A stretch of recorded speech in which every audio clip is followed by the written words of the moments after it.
అరవింద దళములు పోలి ఉంటాయి. ఆయన భుజములు విశాలమైనవి, బాహువులు బలమైనవి. ఆయన మెడ శంఖాకారంలో ఉంటుంది. ఆయన నయనములు తామ్ర రంజితములు. ఆయన కంఠస్వరం దుందుభి వలె గంభీరంగా నినదిస్తుంది. ఆయన రొమ్ము, మణికట్టు, పిడికిలి అను 3 స్థానములు కఠినమైనవి. ఆయన వక్షం, నాభివలయం, ఉదరం అనే 3 స్థానాలు ఉన్నతమైనవి. ఆయన నేత్రములు, నఖకరములు, కాలి మడమలు అనే 3 స్థానాలు అరుణిమ కలవి. ఆయన కంఠధ్వని గంభీరమైంది.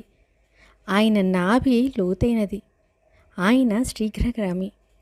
ఆయన మెడ మీదను ఉదరం మీదను 3 రేఖలున్నాయి. ఆయన కంఠము, లింగము, పిక్కలు, వృష్టము అనే 4 స్థానములు కురిచి అయినవి. ఆయన సింహం వలె, వ్యాఘ్రం వలె, గజం వలె, వృషభం వలె 4 విధములైన గమనం కలవాడు.